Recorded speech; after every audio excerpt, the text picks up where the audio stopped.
Hello everybody, today we've got a really exciting debate. We've got two degree apprentices, one working in finance and one in real estate. Hannah, could you please introduce yourself to the camera? Hi everyone, I'm Hannah. I'm a level 7 degree apprentice. I work in tax private client services, so in finance. Outside of my 9 to 5, I co-found a company called She Partners. We help girls get into apprenticeships and grad roles, and I also have a tutoring company. So yeah. Amazing. And Elizabeth, do you mind? Hello everybody, my name is Elizabeth Joseph Adigan and I'm also a degree apprentice in site management and lettings. I'm also the founder of the Her Estate Network, which is a community of up to 700 young girls in which we support getting to the corporate space, but specifically real estate and property. Yeah, it's gonna be interesting. So let's get straight into it. What's the best of career? Degree apprenticeship in finance or degree apprenticeship in real estate? You first. There's finance within real estate. Like, you have that option to do different careers. There's law in property, there's finance in property, arts links into property through architecture and stuff. So there's always going to be something for you. I feel like in finance it's very much limited, like you're only dealing with money-ish. I'm not too sure though, because I'm not in finance. So I'm guessing that you would advise us to stay away from real estate and go for finance. I think finance is better because there's more breadth and optionality. So I can go into any industry. For example, healthcare will always need an accountant, right? Real estate, as you said, will need financing. You need to talk about capital and all of that. And I have the option to go anywhere that I want to go to. I know an accountant, he did his ACA, he was in audit, and he moved into investment banking. You can do that. But can you do that within real estate? I'm not quite sure. I think real estate has a fair amount of breadth though. Like, in terms of career progression, you can start on-site, in site management, go into an office role, client-facing roles. You have all those different sectors that it's one of those careers where no matter what you do, it will always link into something else. And also the skills. I think when you're talking about careers, it's mainly to deal with skills. The skills that you gain from real estate, you're dealing with finance, you have a little bit of knowledge in the legal space as well, because when you're dealing with people and doing contracts, you need to know like what's included, what's not included. Like, you dabble into a lot of things. But do you think you dabble in enough things that you could go into just law if you wanted to? No, because you're in real estate. That's the thing with finance. I think I know enough that I can go into another industry. Does that make sense? Like, I could become an entrepreneur if I wanted to as well. But I think anybody in real estate could also become an entrepreneur, because you could do Airbnbs, you could flip properties. With that knowledge, you could start your own business, which is also what links back to when I said people build wealth through real estate. It's one of those industries where you could actually go off and start your own thing afterwards. And many people in property do actually tend to finish their qualifications and go on to own properties, rent properties, flip them, Airbnb. So I think it's one of those careers in terms of longevity. Sorry guys, excuse my English. It's one of those careers where regardless of where you go, real estate isn't just houses, it's hospitals, it's schools. It links to everything. Like, it's basically, we call it the built environment because it's like a whole world in itself. It's an ecosystem. I feel like finance is one of those ones where it's limited in terms of how it can, I don't really know how to word it. It's limited in terms of how far it can go, in terms of, if you work in real estate, there's commercial, there's residential, you have hospitals, schools, all those sides of it. So, but for example, let's just look at tax. So I went to work in tax. It's not just tax. You can go into corporate tax, private client services tax, VAT. There's so many different streams, and that's just tax. There's such an umbrella term for finance, investment banking, asset management, all of these types of things. Real estate has the same thing though. For example, you have client-facing roles, and even within the client-facing roles, you're dealing with certain clients that only have a certain amount of money. So for example, in the renting team, we have teams that deal with media, we have the film team, we have even sports teams. Like, you only deal with X amount of clients that are willing to spend X amount on a certain amount of property. So you can go down, I think it's the same thing. Like, you could say the same and apply the same mindset to real estate as well. But I want to bring up the point that you said at the beginning about you will always need finance to finance these buildings, these hospitals, these schools. Does that make sense? You need banks, you need us. Even when like people have to get mortgages, who do you need? Banks. Does that make sense? But even if there's no land, then there's no bank. Do you get? Purchase the land. Like, if there's nothing to buy, like, you can't grow without a demand. Like, you can't, like, if there's no supply there, then there's no demand. If we don't have the land, if you have the finance to buy a property, or you want to buy a mortgage, if there's no house, where's the mortgage? But isn't the banks closing down though? Like, I'm hearing that Lloyds Bank, all these banks are like closing down, and like it's going a lot more online. Yeah, exactly. And also, I'm gonna say something as well. in finance, I feel like finance is becoming more fintech in a way. I feel like tech is really digging into finance, and it's one of those sectors where in the next couple years, I genuinely feel like if we're going to bring tech into the conversation as well, tech is helping real estate to last more long term. I feel like in finance, it's taking jobs and making it more automated. But with more AI, there's more job creation. Same with like, I don't know, Excel or something like that. I disagree. I think with AI, more people are losing jobs. For example, Tesco. Back in the day, you could speak to the women at the... Tesco ain't finance, bro. Yeah, but Tesco deals with money. Once again, real estate. If there was no building, there would be no Tesco. You guys wouldn't have the funding to implement and build it. Tesco deals with finance. You go in there to buy, like, it's a transaction, it's a shopping centre. So finance is included in Tesco. And when you went in there, now the people at the cashier, once again, finance dealing with money, they're no longer there. They got replaced with bots. But that's not finance, these cashiers, that's not finance. Would you class as finance? But that's not finance, these cashiers, that's not finance. Would you class as finance? You're dealing with money. No. If there No, was it's not like corporate finance. It's more like But banking. it's still finance. Yeah, I know what you're saying. That's like customer service almost. Yeah. Yeah. That's more hospitality, right? But listen, but I've got another question anyway though. So, in which industry, who works more hours? So, like, out of the two, real estate, finance, as a degree apprentice, who works more hours? So as a degree apprentice in real estate, I think it really does depend. And I'm speaking from my personal experience. So I went from site management, and when I was a site manager, being a site manager apprentice, you had to be on site first. So I'm talking 7:30, 8 a.m., you're on site. There's no 9 to 5. Like, I would be on site from, let's say, 7:30, 8 a.m., sometimes finish at 6, 6:30. But moving more into a client-facing role in lettings, it is 9 to 6 or 9 to 5. And even with that, your days kind of vary because, once again, client-facing, things can change. Maybe someone doesn't show up to a viewing or something. You could just go home early in that term. But I'm not too sure about finance, but I think it just depends on what sector of property you're in. Then that depends on your hours. Same for finance, depends on what sector you're in. I know investment bankers that work on a Friday till like 2 a.m. But for me personally, I'm in the office at 8 and I leave at 4:15. Like, you will not catch me there longer. We only work about 36 and a half hours every single week, so it's not demanding at all, and the pay's good. So real estate actually works more hours as a degree apprentice than someone in tax. Yeah. I feel like it genuinely does depend because also when you're dealing with clients, you're dealing with people. If you're currently working on something, for example, so there was actually a time where I got sent in an email at 5 p.m. and it took me an hour to complete that task. And even then, I can't just say, yeah, it's 6 o'clock, let me go up and just leave this person because I'm dealing with a client. I need to make sure, okay, are they okay? Like, is this are we at a point where we can close the chapter for today and restart tomorrow? I feel like, once again, like you said, in finance, it depends on what sector you're in. But I'm not sure if you guys had a client at like 6 p.m., you'd be like, oh, sorry, it's 6 p.m., I've got to leave now. But that's a good point. My role is client-facing as well, but we don't have meetings at 6 p.m. So I think it's more personal as well. Like, if you choose, because I could actually just be like, I'm not going to respond to this email, like, I'll do it another day. I think it does also depend on like a personal perspective, like if you want to do that, then.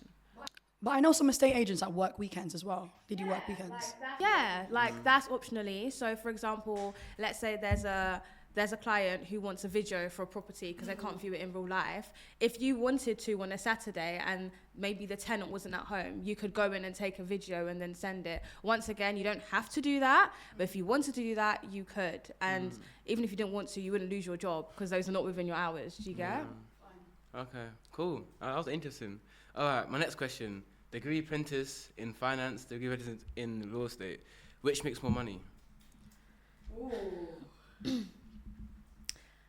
we talk about where we started? I don't know if that's a good pinpoint because we're both degree apprentices. Where did you start? I'd say, once again, it does deal with your hours. So as a site manager, you are working longer hours and therefore your pay would be more. And also, I would say it does depend on the company too. For example, my company used to reimburse me for my travel. So travel, TFL, all that, spending £550 a month, I knew I was getting that money back. Oh, nice. So in those terms, I was earning more because I wasn't spending as much. So what's the starting salary for a site manager then?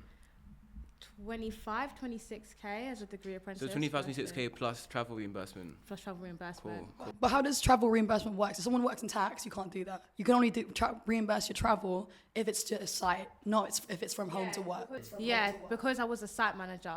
So when I was a site manager, having to go to and forth sites, I was working in Cambridge and I live in Essex. So I was having to take overground and underground to get to work. They would reimburse my travel that way. Okay. And what about you There's then? no tax evasion around here. In finance, between like, can go from like 24 to 32. Depends on where you work, who you work for. I'm not from London. I work out of London, but I still would say I'm a really good salary. Nearly the same as the grads. So So is 25k the top? I actually don't know. Like, I feel Okay. like it does depend on the company. But do you think there's salaries that are 32k to do degree apprentice in? In what years, though? In- First year? first year, so 32. Yeah. 30. So first year 32k. Yeah, you guys are winning on that then. Okay. Because that's unheard of. Maybe I'm just not tapped into those aspects, but I've Okay. never heard of that. What's a progression like? Progression is very quick. So, for example, you could start off as maybe, let's think more office, client-facing roles. You could start off as an estate agent. Sorry. And I feel like in real estate, it's your experience that depends on your pay. Because you could start as a lettings agent or an estate agent at the age of 15, 16, gaining work experience. By the time you're 19, you could be working with clients that are of a certain level, and that bounces up your pay. So I would definitely say it depends on the amount of experience you have. Because even with me, I did a lot of work experience, which opened a lot of doors for me within my career. So automatically, there were just little things here and there that would kind of help my pay to increase because of the talent and the skill that I had. How long did it take for you to get there? In terms of how? Like, if I've applied for a role and on my CV they can see that I have a good amount of experience, automatically the role that I might get would be different, if you understand. So are you arguing that finance got better like trajectory than real estate? Yeah, I guess so. And it's just more. Yeah, like I know the progression exactly. I know what I'm going to be on next year. I know if I pass the exam, I'm going to be here. Whereas you, it's like it's dependent on work experience, depending on skill. Does that make sense? That's actually my next question. So what is the salary trajectory of a tax professional? As soon as you qualify, 50 grand upwards, 50, Yeah. 60 grand So let's walk through it, right? So like degree apprentice, year 1, year 2, year 3, like walk through it from the jump. As soon as you qualify, 50 grand upwards, 50, 60 grand upwards. So like break it down to like year 1 salary, year 2 salary. So year one, say if you're in London, say about like 28, and then 3 grand, keep going, 3 grand, 4 grand, whatever, until you graduate with your CTA qualified, ACA qualified, CIMA qualified, you're about 50k. And you qualify for like 21, 22, right? That's not bad. And people are coming out of university with the 50k in debt. Yeah. Interesting. In fact, I'm literally doing the exact same exams as people who are like graduated from like Warwick or like Durham. We graduate at the same time. They're like 25. Graduate when I'm 22. So. And what's the salary trajectory for real estate then as a degree apprentice? You're going to hear me say it depends a lot Yeah. because real estate But, like, is a roughly huge speaking- industry. So if Oh, yeah, you're true, in something yeah. like project management, So like, let's talk about your specific industry then. so site management and project management, I feel like it's slightly more as well. I know that first year as a first year degree apprentice, you could be earning 26k. Then when you become an assistant project manager, once again 2 to 3k increase. By the time that like you've finished a whole qualification, you've done all the exams you have to do. When you're finished as a project manager, you could be earning 100 and something k because after your management, degree apprenticeship. after your degree apprenticeship, or Yeah. when like you're So like if you're a degree apprentice from year 1, year 2, year 3, it's 2 to 3k increase. When you graduate, Oh no, apprenticeship, will you- 100k is like when like you're top tier project okay, manager, cool. like you're top of the ranks. But I think it's definitely roughly the same. I'm not gonna lie. And then from 50 to 100k, that's another like jump. That's like another huge jump. But once Yeah. again, it also does depend because if you're residential, your money may be different. If you're more commercial, then obviously Yeah. finances would go. That's interesting. Then so it seems like starting salary finance is a bit higher, but like when you graduate, you're both on like 50k Yeah. at 21, 22. I guess so. Yeah. And also, it's something very like you will be at that stage at a very young age as well. Like you could be 23 making like 60k in real estate. But in terms of like, let's talk about like the highest earners in like finance. You get people working in investment banking, asset management, private equity. They're earning millions and millions of pounds, right? I've got a question, but in tax specifically, are they earning more than people in real estate? If you're, that's a good point. That's a good point. If you're a partner, like an equity partner, yeah, 100% for sure. What about like mid-level? Not as much. I don't think as much, to be honest. Interesting. But like you got exit opportunities into like investment bank, yeah, all that kind of stuff. Cool. Next question is actually for you specifically. What's the difference between people that get a degree apprenticeship and the ones that don't? Number one, passion. I think they don't have enough passion when they apply. They don't actually like the industry. They just want to make money and have no student loan. That's not a good enough answer. Number two, like the employers can see right through that. Number two, you have to be teachable. I think people who are just stubborn and think they're all that at 18, like, you won't get the job. They want to mold you to be the employee that they want to be. Does that make sense? So investing in you, they're investing in your uni degree. Does that make sense? They're giving you a whole salary at 18. You don't know anything, coming out with A levels. Like, they want those two things, teachability and that passion. Cool, interesting. And you did a video about this. How can you secure any degree apprenticeship when the acceptance rates are like 0.7%? You have to have intentionality, right? People just apply thinking, oh, they're the like, they'll just get it. Do you know what I mean? That's not how it works, okay? You have to, like, it's like going to the gym. I'm not going to go to the gym without warming up and just deadlift like 100 kg. That's not how it works. You have to practice, you have to prepare. You can't run a marathon without preparing.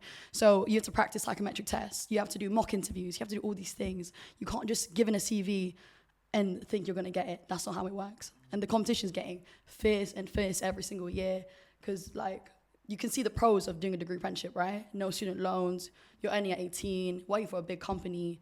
So I guess that's one thing I'd say. And a question for both of you as well that you can both chime in on.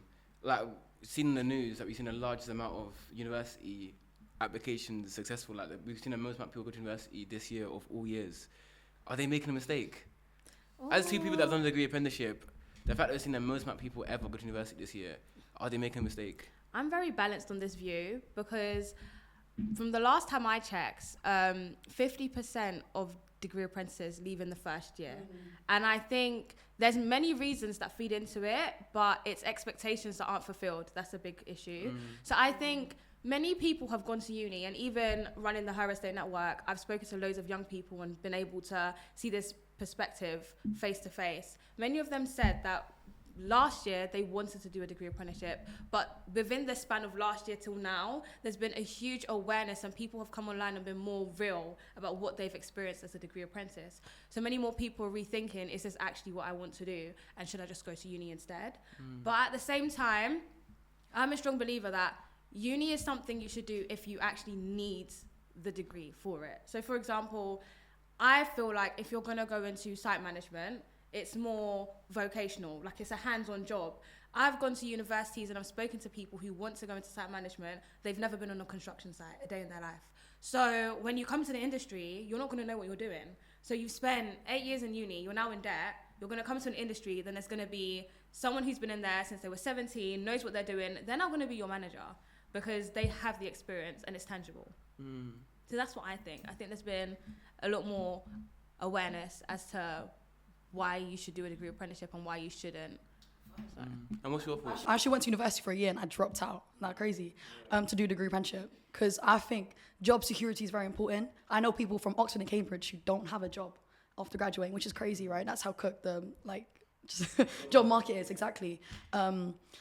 Also, I agree with exactly what you're saying. Go to university if you need to go. If you're a doctor, dentistry, something like that. To be fair, there's good law apprenticeships now. Like if you want to be a solicitor, like even like investment banking, I think you should go to university. They favor people from target universities. You know, like Jade got a Goldman Sachs offer for a degree apprenticeship, but she put that down and then she went to Cambridge, got an internship offer at Goldman Sachs, and that's what she did instead. Very smart girl, very smart move. Like things like that. It's very circumstantial. Depends on the person. Depends what you want. But we can, like, so most people that are going to university this year aren't doing that, just based on the numbers. I think it's like 500 and something thousand. They can't all be doing law, medicine. Yeah, okay. So are those people, are they making a mistake? And also, I feel like it's very hard to get a degree apprenticeship. Like many people that I've spoken to who have gone to uni, they've all said it's because I couldn't get a degree apprenticeship. So that was my only other option. Like that was my backup. Like even with me, although I was very strong-headed on I want to be an apprentice, I still applied for all my unis and made sure I could get in because God forbid I now don't get it. I have something to fall back on. And let's say I didn't get it, I would be part of the 5 point something who went to uni. Yeah. Do you know what I mean? So like a question for you then, or do you want to say something? No, carry on. You sure, yeah? Go. No, if you want to say something, it's fine. I'm trying to, wait, what was the question again you asked before? Just about like, are they making a mistake? Yeah, I think some of them are making the mistake because they just don't know what they want to do. And I think that's costing them thousands of pounds in student loan. Exactly. They see it as like a filler year. Exactly. Like, oh, let me just do that. So at least I'm in education and I'm not out of education. At least I can find myself. Like many people, you see them saying that, oh, I found myself in uni. But the cost of you having to find yourself is now loads of debt, waste of time in some circumstances, and it's really not worth it. Like, you could find yourself working a normal job. I personally just think universities want more money. I think they're going broke a little bit, especially like immigration and less international students. But anyway, question for you now. What are the 3 reasons why you chose to do a degree apprenticeship over university?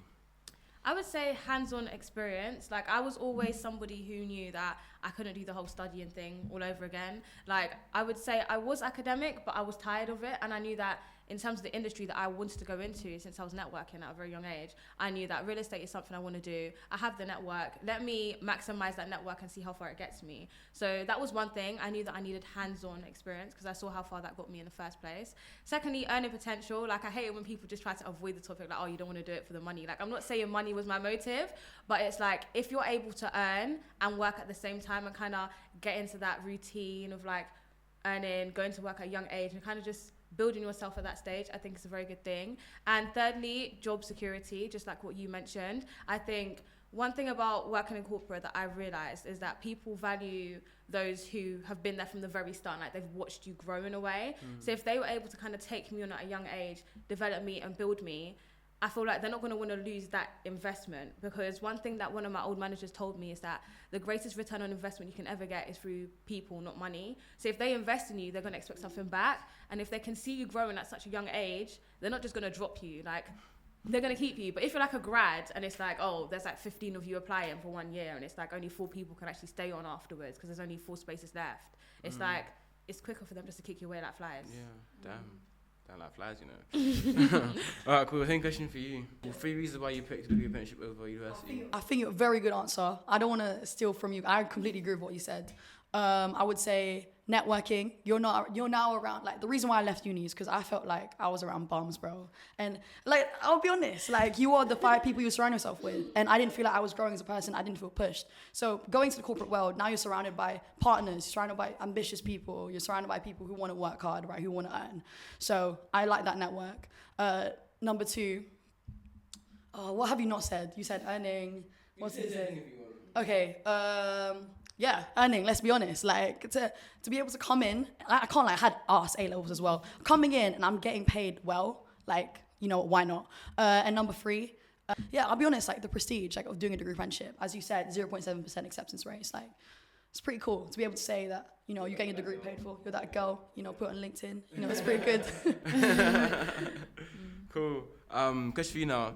Do you need a car to work in real estate ages between 50 to 18? Oh my God. No. Me personally, I would rather invest the money I would use to buy a car into like a Lysol or something else. Like, actually put that money worthwhile, because number one, thank you. Number one, cars are reliability. Like, you could be driving 20 minutes later, boom, your tire's gone. That's money you have to fork out. And I think in real estate, many of these companies understand that depending on your role, you may need to travel, and they will cover the cost of travel. Like, just like what you said, for tax reasons, obviously they can't just reimburse your travel for no reason. But if you're literally spending £20 to go see a client for the sake of the company, they're not that wicked to be like, yep, that's on your back. Like, they have the money to afford that, and they've hired you for a reason because they have the budget. I would say that the only reason why somebody would want to get a car is for your own personal need and convenience. It has nothing to align with a job.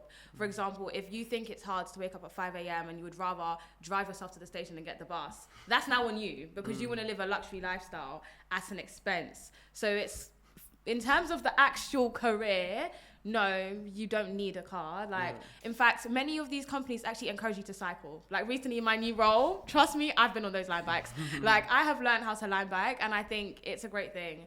And I've been able to do my role perfectly for like 2 to 3 years now without a car. And I've not ever sat down once, it's like, oh, I need a car for my job. It's more like, oh, I have to wake up and get the bus or like the train. Like, oh, I wish I could drive. But no, I don't think you need a car. Cool. And finally, what are 5 things you did to work in real estate as someone with no connections? 5? Ooh. 5 things I did. Okay, number 1, I networked a lot. I made sure I put myself in rooms where I was, number 1, visible, because I think visibility definitely gets you far. Like, my dad's always told me, you can't be the best well-kept secret. Like, if you want to be out there, you got to put yourself out there. Number 2, I would say being very patient with myself and understanding, because once again, we need to remember that you're actually 17 going into a workspace with 30, 40-year-olds that have 30, 40 years worth more experience than you ever will have at the current stage you're in. So once again, I always say, don't use someone else's watch to run your race. Like, what will happen in your time will happen in your time. So I had to kind of slow myself down and remember that although I'm a degree apprentice, I can't compare myself to a 30-year-old. Because I actually found myself doing that a lot. Like, oh, like, I'm working with them. Like, why are we not on the same level? But it's like, you have to re-lock in and be like, but they're not your age mates at the end of the day. Like, they're in the industry. Third thing, I would say surrounding myself with people who were like-minded, because going into a degree apprenticeship, especially when I started, like, my school wasn't very public about it. Like, they'll very much just go to uni, just go down that way. So me saying, oh, I'm not going to uni, automatically, yeah, she's taking a gap year. Oh, what's a degree apprenticeship? Oh, a gap year. And it's like, no, like, I'm actually working in an industry, but people still up to this day think I just took a gap year just to work. And it's like, no, like, this is a degree apprenticeship. And if you stay in those spaces for too long, you can actually find people telling you, oh, it's not worth it, do you really want to do this? And then it can kind of steer you away from that path. So I made sure that I stayed in circles and groups where, like, they made me realize, okay, doing a degree apprenticeship, this is what you can gain out of it. Fourth point, once again, making sure that I stayed in circles where there were people more senior than me that I could look up to and kind of follow in their footsteps. Because I always say that you can't be what you can't see. Like, if you can't see somebody doing it, you could, like, you will never actually think you can achieve it. So that's also why I started the Her Estate Network, because I knew that there were, number one, women, people of color in the industry, but they just weren't as visible enough. So just bringing them out and helping them to speak to young people to understand, listen, like, this will happen. Like, maybe you may be the only female on site, such as me. Like, I was the only female on a construction site, the only black person. It was tough. Like, I was sitting right by the door. Like, you would walk in and my desk was right by the door. Guys would walk in, morning lads, am I a lads? Like, they would completely ignore me, and I was like, hello. Like, there will be times where you feel like you're not seen, but having a senior person that's within the industry that can be like, okay, yeah, that will happen, but look on this side, that was really good.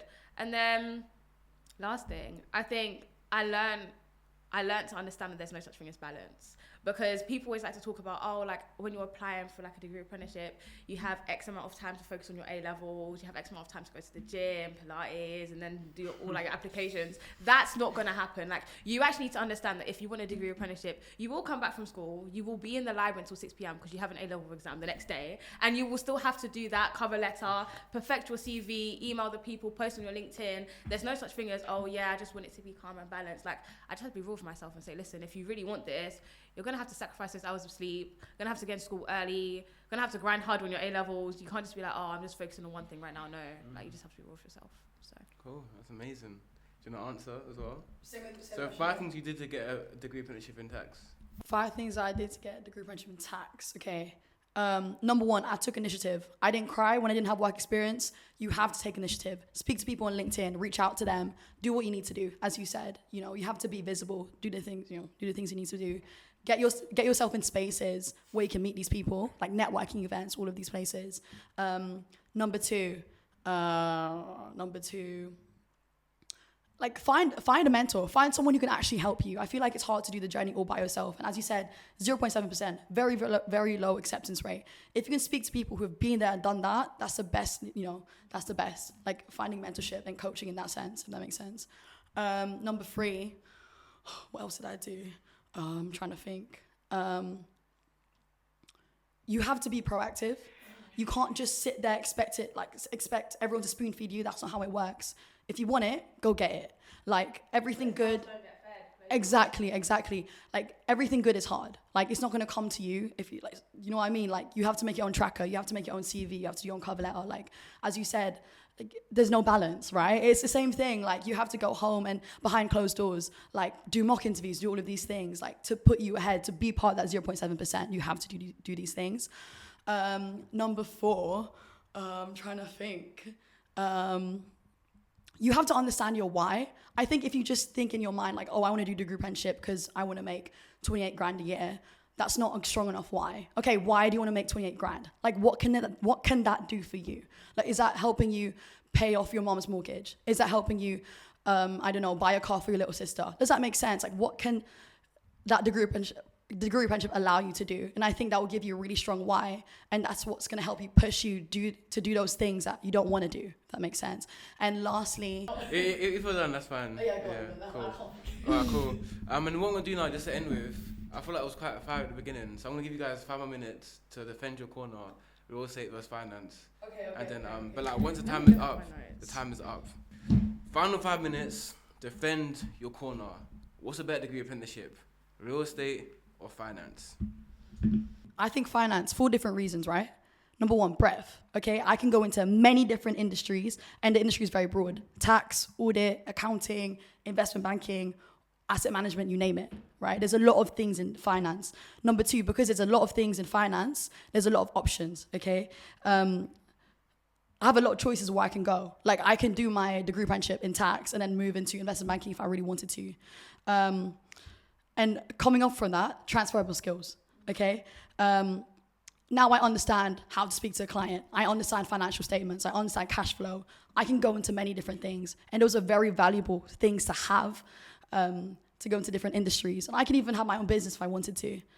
And if I wanted to get into real estate, I understand how finance works. So I could own my own real estate, if that makes sense. I don't necessarily have to be in real estate to do those things, right? I understand the tax behind real estate. I understand how capital gains works, or like inheritance tax, or all these things, right?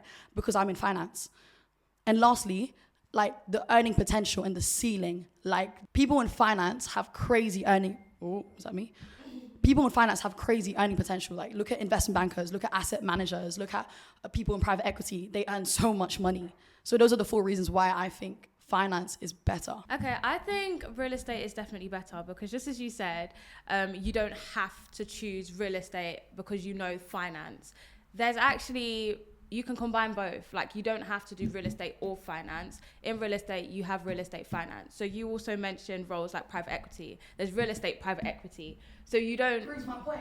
You don't have to pick. Proves my point. Then what finance is better? Then why finance is in everything? Does that make sense? There's breadth. Yeah, but then real estate is in everything as well. Like, real estate is literally, you have marketing in real estate, finance in real estate, law in real estate. If you work in those sectors enough, I'm pretty sure if you were working it, because I don't really know that much because I'm not in real estate law, for example. But if I was on the legal side of real estate, I'm pretty sure if I was to leave, I would have quite a fair amount of legal knowledge. Do you get what I mean? Like, just because you're in finance doesn't mean that if you were to go into like a different sector, you would know how finance works in that specific sector. Like, yeah, you would have deeper knowledge, but I feel like that's the same with every career. Like, if I worked in, for example, let me think of a good one. Damn. If I worked in marketing, for example, and I went into a finance firm, just because I was in marketing, I would still have prior knowledge of marketing to help me in that career role. So I think it's the same. Like, if I worked in real estate and if I was in the financial sector, if I was to go into finance, I wouldn't be like a newborn baby. Like, I would still know what I'm doing. Do you get what I mean? So it's kind of the same thing. Secondly, real estate is the backbone for everything. Like, real estate is called the built environment for a reason. Like, we are a whole ecosystem, and I feel like finance can only go as far. Like, I understand that people in finance, I feel like everybody will always feel like their job is really important. Do you get what I mean? Like, I feel like in the corporate space, everybody wants to feel like, yeah, we're doing something, we're implementing something. But when you really think about it, real estate is more than just the houses you see. It's the land. It's everything. Like, I don't know how to explain it. Like, but I always come back to my point. Like, if a developer wanted to get 500 houses, who do you go to? You go to the banks to give you that capital. But then if there's no houses, where are they getting the capital for? Do you get what I mean? Like, if, like, finance, when you're talking about investment, if there's nothing to invest in, and that's also my second point as well, finance is not, what's it, tangible. You can't hold it. It makes you believe that you have something you can't actually hold. Property, on the other hand, if you have a house, you know it's there. Like, do you get what I mean? Like, I feel like finance is not as tangible, but real estate is. Like, if you have... It being tangible doesn't mean it's less in value. I think that's not a good argument. No, but I'm not saying that finance isn't valuable, but what I'm saying is that in comparison, I would just say that real estate is more or less the ecosystem of everything, because if you want to buy a house, if there's no house, you're not buying it. Do you get what I mean? So, for example, you have to bring the finance to something tangible for it to even become a thing. Like, when you're investing, you're not investing in air, you're investing in something tangible. If the tangible thing wasn't there, then what are you investing in? I feel like also in property as well, there's loads of entry points. You don't just have to start in one specific position to grow. You could start, for example, in a commercial role, you could end up in a residential role. You could start in residential, end up in a commercial role. You could start in a client-facing role and end up on a site. You could start on a site, end up in a client-facing role. So in terms of the breadth, I think is very deep, because you can start in development, for example, and end up in lettings or sales. Like, You're still in the same real estate ecosystem. That's time. That's time. Thank you. That was a really good episode.